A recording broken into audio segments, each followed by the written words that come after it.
சிற்றம்பலம் தில்லையம்பலம் தமிழ் சூரிய சிவம் யூடியூப் சேனலுக்கு இன்றைய தினம் நாம் பார்க்க இருக்கக்கூடிய ஒரு அற்புதமான விஷயங்கள், புதிய புதிய விஷயங்களை, பழைய மரபுகளை, பண்டைய காலத்தில் மக்கள் எப்படி சுகமாக வாழ்ந்தார்கள், ஆரோக்கியமாக வாழ்ந்தார்கள் என்பது பற்றிய ஒரு நிறைந்த தகவலோடு ஒவ்வொரு நிமிடமும் உங்களுக்கு ஒரு பயனுள்ளதாக இருக்கும்படியாக இந்த வீடியோ அமையும். நேயர்களே, இந்த வீடியோ பார்ப்பவர்கள் நம்முடைய தமிழ் சூரிய சிவம் யூடியூப் சேனலை இதுவரைக்கும் நீங்கள் சப்ஸ்கிரைப் பண்ணாமல் இருந்தால் சப்ஸ்கிரைப் பண்ணுங்கள்.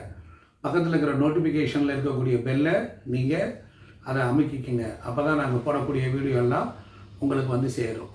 நேயர்களே, வரக்கூடிய வழிமுறைகள்லாம் இதுதான்.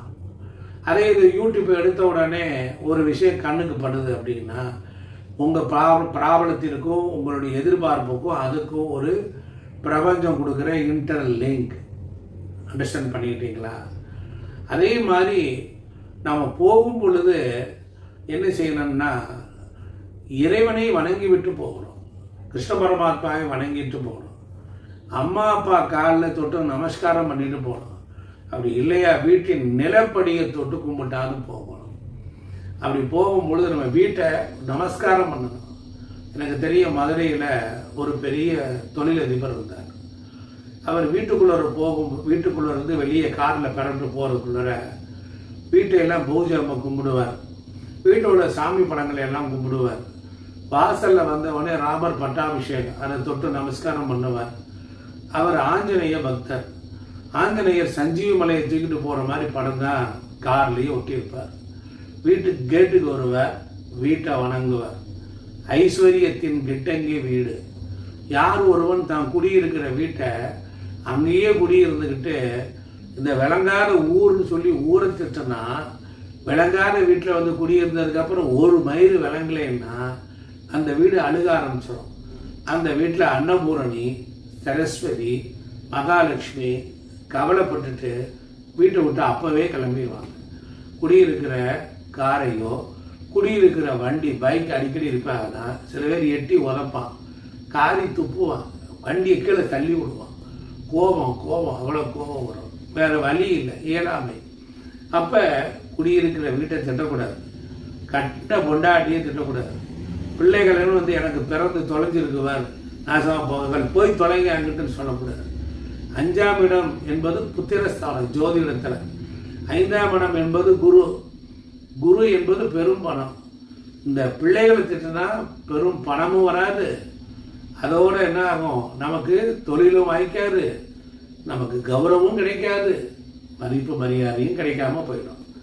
இப்படி நம்ம குடும்பத்திலையும் நாம் சுற்றிலும் இருக்கக்கூடிய விஷயங்களை நீங்கள் கவனித்தாலே போதும், வாழ்க்கையில் பெரிய விஷயம். கோயிலில் உட்காந்து பிரார்த்தனை பண்ணுறீங்க, ஒரு மணி ஓசை கேட்குது.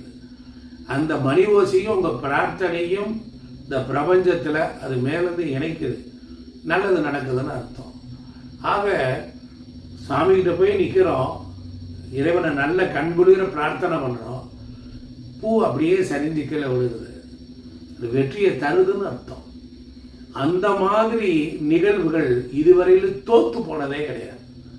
எனக்கு தெரிய ஒருத்தருக்கு வந்து என்கிட்ட கண்ணீர் விட்டு அழுதார். நீ கோயிலுக்கு போய் அம்பாளுக்கு ஒரு புடவை சாத்திட்டு மாலை வாங்கி போட்டு வாடார். பணமே இல்லைன்னார், கடனை வாங்கியாவது பண்ணினார். அவர் போய் சாத்தி எல்லாம் பண்ணியிருக்கார். நீங்கள் நம்ப மாட்டீங்க, அந்த பூ மாலை பிரார்த்தனை பண்ணி எனக்கு நல்லது நடக்கணுங்கிறார். மாலையை யாரும் கழட்டின மாதிரி வந்து அப்படியே பொத்துன்னு வந்து விழுகுது. அப்போ அவர் சொன்னார், இப்படி எனக்கு இப்படி ஆயிடுச்சுன்னார், நல்லது நடக்க போகுதுன்னார். அவர் எதிர்த்து போனார். 4 மணி நேரத்தில் நல்லது நடந்தது. இப்படி நம்முடைய வாழ்க்கையில் நாம் குடியிருக்கிற வீடு, வாசல், சில பேர் இந்த பேனா இருக்கும், பேனை சில இடத்துல எழுதும். அது எழுதலைன்னா ஏன் எழுதலைங்கிறத நீங்கள் காரணம் புரிஞ்சுக்கணும். அந்த நிகழ்வு தடையாக இருக்க போதுன்னு அர்த்தம். சில பேனை எடுத்த உடனே அதை பிள்ளையார் சொல்லி போடுவான். அதனால தான் நான் பெரும்பாலும் யாராவது ஒரு விஷயம் கல்யாண பத்திரிக்கை, கும்பாபிஷேக பத்திரிகை எழுதணும் அப்படின்னா வீட்டுக்கு வாஸ்து சாஸ்திரப்படி நான் ஆயிரக்கணக்கான படம் வரைஞ்சி கொடுத்துருக்குறேன். அந்த படம் வரையணும்னா அந்த வீட்டுக்கார்ட்ட சொல்வேன், வெள்ளை பேப்பர், ஜேகே பான் பேப்பர், அதே போல் பைலட் பேனா வேணும், அதே போல் புது ஸ்கேல் வேணும், புது எரேசர் வேணுங்க. புது பேனாவை தொட்டு முதல்ல பிள்ளையார் சொல்லி போட்டு அவங்க குலதெய்வத்தை எழுதிட்டு ஆரம்பிப்போம். அப்போ தடங்கள் எல்லாம் போகும். சில நேரம் சில மணித்துளியில் தாமதமாகி ஒரு விஷயம் சேருதுன்னா அது கண்டிப்பாக சக்ஸஸ் ஆகும். போகிற வழியிலே டயர் பஞ்சர் ஆகும், ரிப்பேர் ஆகும், ரொம்ப லேக் ஆகுதுன்னா பெரிய துன்பத்திலிருந்து நம்மளை காப்பாற்றுறதுக்கு பிரபஞ்சம் நம்மளே முன்னாலே தடுத்து நிறுத்தியிருக்குன்னு அர்த்தம். அதனால் நொந்து போகக்கூடாது. உடனே பொண்டாட்டியை கத்துறது, கோவிக்கிறது, டிரைவரை வைகிறது, அதெல்லாம் யார் காரணம்? யாரும் இல்லை. உனக்கு உன் வாழ்வு குறித்து பிரபஞ்சம் உன்னை இன்ச்சு பை இன்ச்சாக வாட்ச் பண்ணிக்கிட்டே இருக்கு. அதனால் நீங்கள் ரொம்ப கவனமாக விழிப்புணர்வாக இருக்கணும். நீங்கள் எப்பொழுதுமே உங்கள் வாழ்க்கையை ரொம்ப சந்தோஷமாக, குஷியாக, மகிழ்ச்சிகரமாக, ரொம்ப ஈஸியாக நீங்கள் எடுத்துக்கோங்க. சில பேரெல்லாம் காரியத்துக்கு நடக்கலை, அவன் வரலைன்னா பதறுவான். பார்க்கணும், பதறிட்டு அப்படியே டென்ஷன் ஆகி குடும்பத்தில் இருக்கிறவனை எல்லாத்தையுமே கிறுக்கு பிடிக்க விட்டுருவான். அந்த நேரத்தில் அப்படி வரல இப்படி வரல உனக்குனே தெரியும் ஆன பூனு அப்படி கத்துவான்.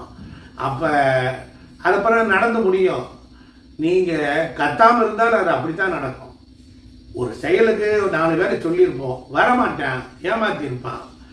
ஆனால் அந்த வேலைக்கு யார் வரணும்னு பிரபஞ்சம் ஃபைனலில் தீர்மானிச்சிருக்கோம்.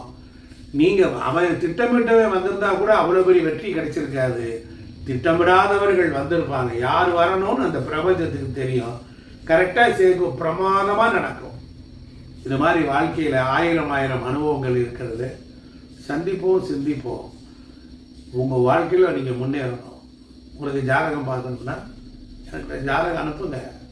ஐயா தெளிவாக உண்மையாக உருப்படியாக சொல்கிறேன். யாருக்கு என்ன சொல்லணும்னு இருக்கோ அதான் பிரபஞ்சத்தை பற்றி சொல்லுவேன். அதனால் உங்களுக்கு ஒரு நல்ல மார்க்கம், நல்ல வழிமுறைகள், வீடு கட்டுதல், குழந்தைகளுக்கு பேர் வைத்தல், இது போன்ற விஷயங்களை நான் சர்வீஸ் பண்ணிக்கிட்டு தான் இருக்கேன். எனக்கு கிட்டத்தட்ட 30 ஆண்டுகளுக்கு மேலே அந்த ஃபீல்டில் இருக்கிறேன். அதே போல் வீடு கட்டுறதுக்கு இடம் பார்க்கணுமா, கோயில் கட்டுறதுக்கு இடம் பார்க்கணும்னாலும் கூப்பிடுங்க, பண்ணித்தார். நன்றி, வணக்கம்.